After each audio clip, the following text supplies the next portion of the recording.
का कारण क्या है? दुख का कारण क्या है? दुख के 1000 कारण।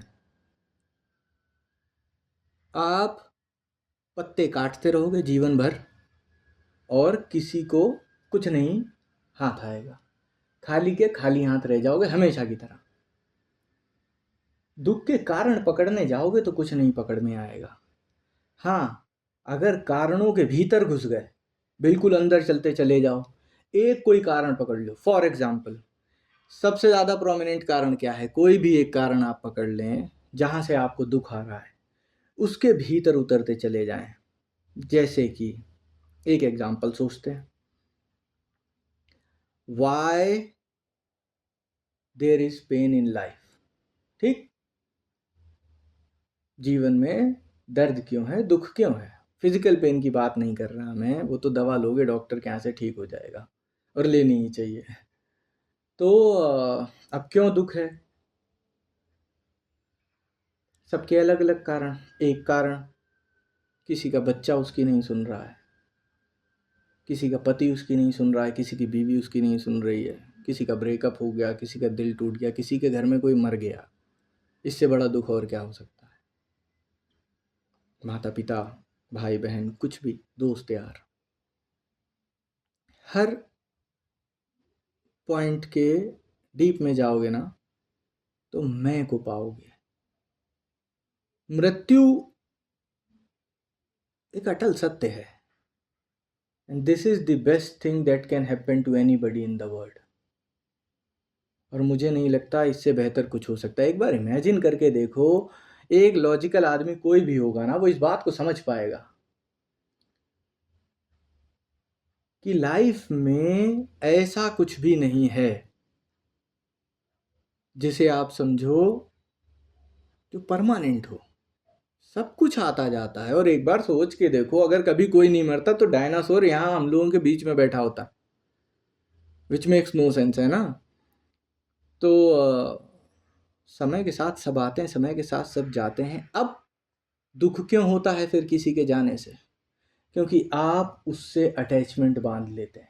अटैचमेंट क्यों बांधते हैं? मान लें कोई सगा मर गया हमारा, माता पिता, भाई बहन, पति पत्नी, कुछ भी, किसी की पत्नी मर गई। अब वो कहेगा भाई ये तो दुख की बात है, इसमें दुख की क्या बात है? You should know the impermanence of life. आपको जीवन के सत्य का पता होना चाहिए कि यहाँ कुछ भी परमानेंट नहीं। जब तक आपकी पत्नी हो तब तक आप पूर्ण पति का कर्तव्य निभाओ, वो तो निभाया नहीं जाता किसी से। और फिर उसके बाद प्रॉब्लम खड़ी हो जाती, क्योंकि जब वो चला गया तब आपको गिल्ट होता है, ये करना था, वो करना था जो कि किया नहीं। अब नहीं किया तो फिर प्रॉब्लम खड़ी होती है, फिर बाद में याद आती है कि ये होगा, वो होगा, क्या किया, क्या नहीं किया।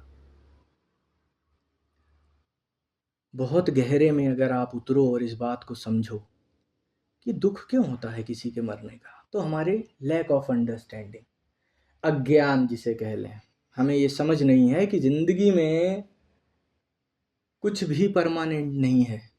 आज है कल नहीं है, जब तक है तब तक उसे जिए, और जब नहीं है तब उसका शोक ना करें, आगे बढ़े जीवन में। दूसरी चीज़, किसी से लड़ाई हो गई, उसने मुझे ये कह दिया, उसने वो कर लिया, उसने ये चुरा लिया, उसने वो। जैसे मैं हमेशा एग्जांपल देता हूँ कि Gautam Buddha was the most logical person born on the planet of Earth, जहाँ तक का हमारे पास इतिहास है। बाकी लोग भी थे, मैं किसी का किसी से कंपैरिजन नहीं कर रहा हूँ। ये कभी ना सोचें कि मैंने कृष्ण को गलत कह दिया या जीसस को गलत कह दिया या मोहम्मद को गलत कह दिया। सब एक बराबर। बुद्ध जो हो गया, जो जाग गया, he knows, when he knows that's it, game over. उससे पहले आप और मैं बहस करते रहेंगे कि हाँ मोहम्मद ज़्यादा अच्छे हैं और राम ज़्यादा अच्छे हैं, या रहीम ज़्यादा अच्छे हैं, या अली ज़्यादा अच्छे हैं, या एंड सो ऑन। इतने सारे नाम हैं, आप कंपैरिजन करते मर जाओगे लेकिन गिन नहीं पाओगे। तो इन फालतू की बातों में मुझे नहीं लगता कोई फंसना चाहिए किसी को।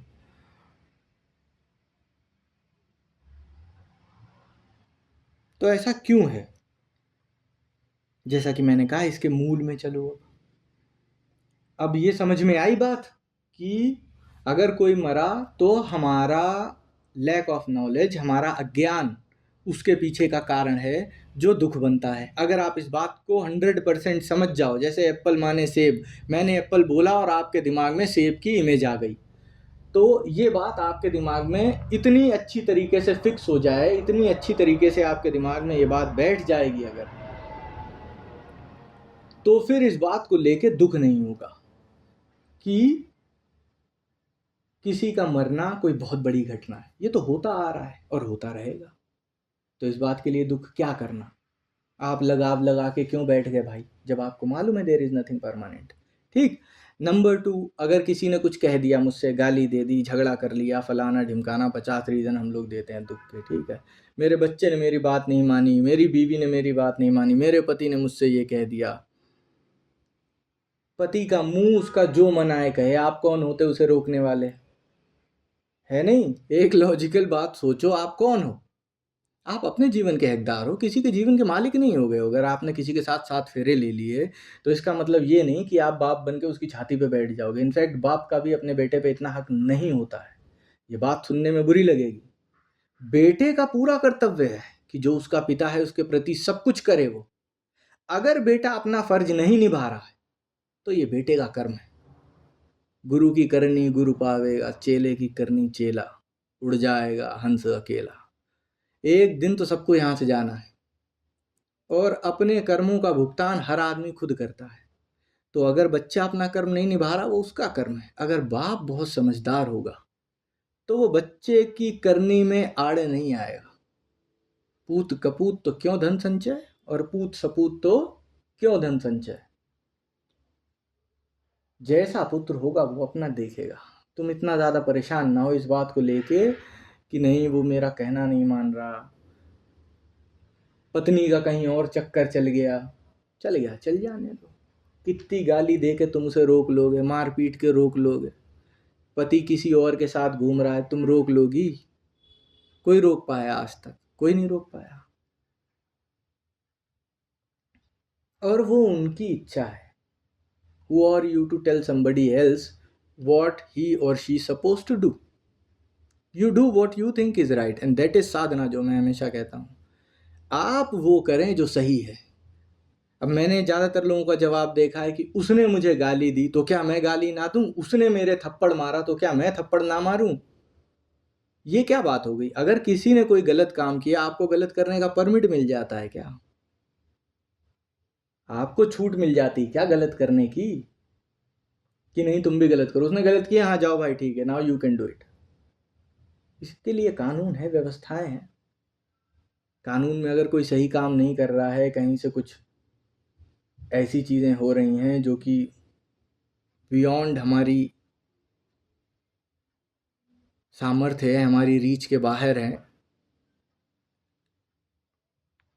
तो वो परमात्मा पे छोड़ दो।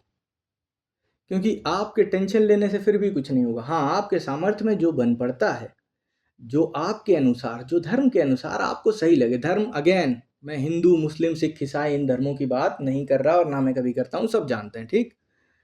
धर्म is something what you know is right. मैं ये कभी नहीं कहता what you think is right, क्योंकि थिंक इज राइट में फिर वही बात आ जाएगी, मन खेल जाएगा और आप नहीं समझ पाओगे। तो पहले तो नोइंग और थिंकिंग का डिफरेंस समझें। वो एक कोई लड़की राम कथा करती है, उसको लोगों ने ट्रोल करना चालू कर दिया, ओशो से कंपेयर करे। ओशो ने कहा जानो और उस लड़की ने कहा मानो। तो जानो मत मानो, मानना सही है कि जानना सही है। तो वही बात है कि जानने के लिए हाइपोथेसिस के रूप में, जैसे नहीं, suppose the value of so and so is X, ये मानना आप कर सकते हैं। लेकिन again X is not that God, परमात्मा, आत्मा, सत्य, ट्रूथ और whatever you are seeking. So it is not that. तो इस रूप में देखा जाए तो मानना पहले जरूरी है, वरना आप जानने तक पहुंच नहीं पाओगे। लेकिन फिर क्या ओशो गलत कह रहे हैं? ओशो 100% सही कह रहे हैं, क्योंकि जो जाना जाएगा वो एक्स नहीं होगा। तो ओशो भी सही है। ये सिर्फ हमारी दृष्टि है, और कौन सही है कौन गलत है, अगेन ये तय करने वाले तुम कौन होते हो। जिसका जो मन आए वो करे। तुम किसी को जज मत करो, किसी के काम में अड़ंगा मत डालो, किसी पे टॉन्ट मत करो। तुम अपनी राह चलो, इसमें क्या परेशानी है? मुझे ये नहीं समझ में आता नहीं उसने ये किया। ये मुझसे बहुत लोग पूछते हैं, ओशो के बारे में आपकी क्या राय है, कृष्ण मूर्ति के बारे में आप क्या सोचते हैं। अरे प्रभु, ये क्या सवाल है। मतलब इनसे क्या हासिल हो जाएगा। मेरी किसी के बारे में कोई भी राय, मुझसे ही मतलब नहीं होना चाहिए। पहली बात तो तुम्हें ये सोचो, यहाँ एक स्पीकर रखा बज रहा है, तुम्हें आवाज आ रही है, जो बातें तुम तक पहुंचनी थी वो परमात्मा किसी ना किसी माध्यम से तुम तक पहुंचा रहा है। अब मैं कौन हूँ, मेरा नाम क्या है, मैं कहाँ से आया हूँ, मंगल ग्रह का हूँ, फलाने का हूँ, तुम्हें क्या लेना देना। तुम्हें बात अगर समझ में आ रही है तो चाहे वो ट्रक के पीछे लिखी हुई शायरी से अगर तुम्हें कोई सीख मिल रही है जो आपके जीवन में परिवर्तन ला सकती है, तो उस पर एक्सपेरिमेंट करके देखो। इफ इट वर्क्स देन बहुत अच्छी बात है। और अगर नहीं काम आती है तो फिर चाहे ओशो बोलें, चाहे बुद्ध बोलें, चाहे सदगुरु बोलें, चाहे कृष्णमूर्ति, एलन वॉट्स, रामदास या कोई भी, कोई फर्क नहीं पड़ता। आपके जीवन में जो चीज़ काम ही नहीं आ रही तो फिर क्या फ़ायदा। इसीलिए तुमने देखा होगा कि इतने सारे मार्ग हैं। कोई भक्ति मार्ग है, अब भक्ति मार्ग वाले को ज़बरदस्ती तुम रहते जाओ कि नहीं बैठो ध्यान पे, बैठो ध्यान पे, वो कभी बेचारा ध्यान नहीं कर पाएगा। तुम्हारा समय भी बर्बाद होगा, उसका समय भी बर्बाद होगा। और जो ध्यान मार्गी है और तुम उससे कह रहे हो नाचो भजन करो ये वो, तो वो नहीं नाच पाएगा, उसका वैसा फ्लो नहीं है लाइफ का। तो nature will anyways guide you जहाँ आपको जाना है। आपको उतनी स्वयं को फ्रीडम देनी आनी चाहिए, आप उतना फ्री फ्लो खुद को छोड़ पाए तो हर चीज़ अवेलेबल है, हर चीज़ सिंपल है। और फिर लाइफ में ना कोई दुख है ना कोई पेन है। लाइफ में पेन और दुख तभी आते हैं जब आपका रेजिस्टेंस बहुत ज़्यादा होता है। ऐसा नहीं होना चाहिए था। ये डिसाइड करने वाले आप नहीं हैं, इस बात को आप समझें।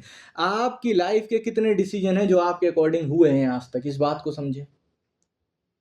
हमने ये सोचा ये नहीं हुआ तो दुखी, हमने वो सोचा वो नहीं हुआ तो दुखी। जब आप देख रहे हो ये सोचना आपके दुख का कारण है, होना ना होना आपके दुख का कारण नहीं है।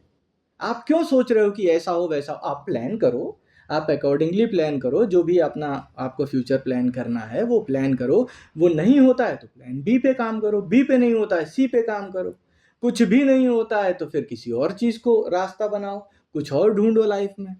लेकिन ये कह देना और ये मान लेना कि नहीं मेरे जीवन में तो ऐसा इसलिए हो रहा है कि भगवान मेरा कुछ भला चाहता ही नहीं। You are not God, you do not know who God is. इसीलिए मैं कहता हूँ भगवान को बीच में मत लाओ, पहले खोज लो। अभी एक्स मान लो, जब मिल जाए तब उससे कहना। गौतम बुद्ध ने भी यही कहा कि पहले पैर में जो तुम्हारे तीर लगा है, जंगल में तुम टहल रहे थे किसी ने तीर मार दिया, अब तुम पहले तीर निकालोगे या फिर पूरे जंगल में लगे लगे पैर में तीर घूमोगे कि किसने तीर मारा। तो पहले दुख का निवारण कर लो।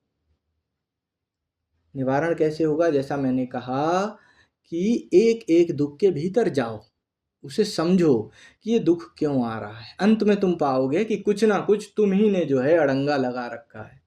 तुम ही ये सोचे बैठे हो, तुम ही वो सोचे बैठे हो, ऐसा होना था वैसा होना चाहिए था। तुम्हारे अकॉर्डिंग थोड़ी लाइफ चल रही है। इतना बड़ा ब्रह्मांड है, इतना बड़ा संसार है।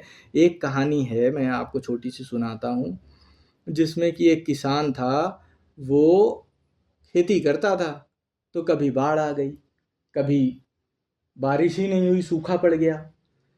तो वो कहता है यार भगवान को भी ना तमीज़ नहीं है, ये कैसे कर देते हैं, कभी बारिश आ जाती, कभी ये कभी वो। मुझे भगवान बना दिया जाए तो फिर मैं 2 मिनट में सब कुछ सही कर दूं।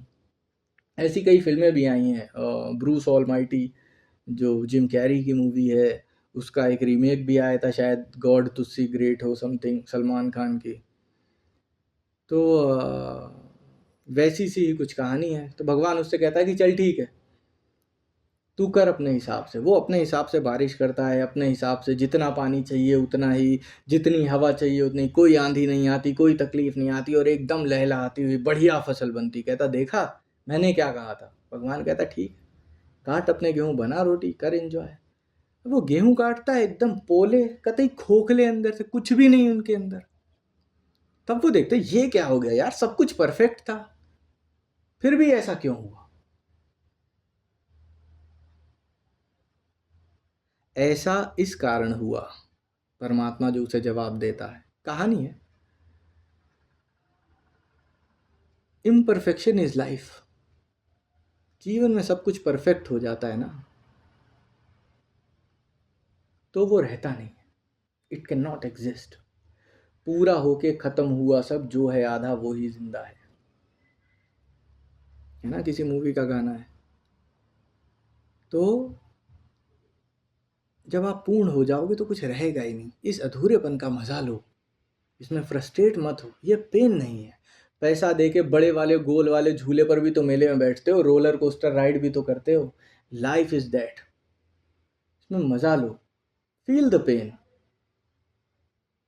और जब एक बार आपने पेन फील कर लिया ना, कृष्णमूर्ति कहा करते थे pain is like a precious jewel. वो तो बहुत ज़्यादा इंटेंसिटी के साथ बोला करते, बहुत अच्छा लगता है कृष्णमूर्ति को, कभी सुनो तो। It's like a precious jewel, we should hold on to it. बहुत कृष्णमूर्ति मुझे बहुत प्यारे लगते थे। मतलब अब ये हम लोगों का भाग्य है। पुराने ज़माने में आप सोचिए कि बुद्ध जो बोल के चले गए वो चले गए, उनकी शक्ल देखने तक को नहीं नसीब हुआ। बाद हम लोगों को भी, बाद में आने वाली किसी भी जनरेशन को, हम लोगों के पास जो हमारे समय से बुद्ध गए हैं वो हमें अवेलेबल हैं। We can watch them, literally we can see their expression, और even when they are not around they are there. बहुत चीज़ें ईजी हो गई, टेक्नोलॉजी का अच्छा उपयोग भी किया जा सकता है। ज़रूरी नहीं है आप उसे रील्स देखने और जीवन को व्यर्थ करने में ही लगाएं। तो इसका अच्छा उपयोग करें और समझें। जब आप भीतर उतरेंगे ना तो आप पाएंगे ये खाली मूली की गांठें आपने बांध रखी हैं, आपने पकड़ रखा है। पेन है, ये है, वो है, कोई पेन नहीं है, सब मज़े हैं लाइफ के। कुछ खट्टी कुछ मीठी, कभी खुशी कभी गम, थोड़ा खट्टा थोड़ा मीठा, यही सारी है। थोड़ा ज़िंदगी में थोड़ा नमक भी होना चाहिए। कोई डायलॉग था पुराना फिल्मों का ही, ज़िंदगी का मज़ा तो खट्टे में है, समझ रहे हैं। तो ऐसा समझें, जीवन एक तरीके का चलेगा तो नीरस हो जाएगा। तो थोड़ा दुख भी जीवन में ज़रूरी है, भागो मत उससे, इट्स पार्ट ऑफ लाइफ। ऐसा मान के चलो ना, जैसे मैंने एक को एग्जांपल दिया था पहले भी, मैं कई बार डिस्कस कर चुका हूँ कि आपको 1000 करोड़ साल के लिए मैंने एक डिब्बे में बंद कर दिया, या 10,000 करोड़ साल के लिए, ना उसमें कभी कोई दुख आएगा, ना उसमें कभी कोई सुख आएगा, ना आप कुछ भी फील कर पाओगे, ना कुछ भी देख पाओगे, ना सुन पाओगे, कुछ भी नहीं कर पाओगे। 10,000 करोड़ साल से आप उस डिब्बे में बंद हो। फिर मैंने आपको ऑप्शन दिया कि क्या इस डिब्बे से बाहर निकलोगे? निकलोगे, सब सूंघ पाओगे, देख पाओगे, खा पाओगे, स्पर्श कर पाओगे, मज़े ले पाओगे, लेकिन एक सुख के साथ 100 दुख होंगे। बोलो तैयार? तो जिन सज्जन को मैंने बात कही वो कहने लगे बिल्कुल मैं तो तैयार हो जाऊंगा। कोई भी तैयार हो जाएगा। So this is life. इन चीज़ों का मज़ा लो, इनसे भागो मत। जीवन में कोई दुख नहीं है, just a different aspect of life, एक और तरीका परमात्मा का इंजॉय करने का। तो ज़िंदगी के मज़े लें, इंजॉय करें, और कोई दिक्कत हो तो यहाँ चटिया बैठी आप भी ज्वाइन करें। चलो आज इतना ही करते हैं, फिर आगे बात करेंगे कभी, ठीक है?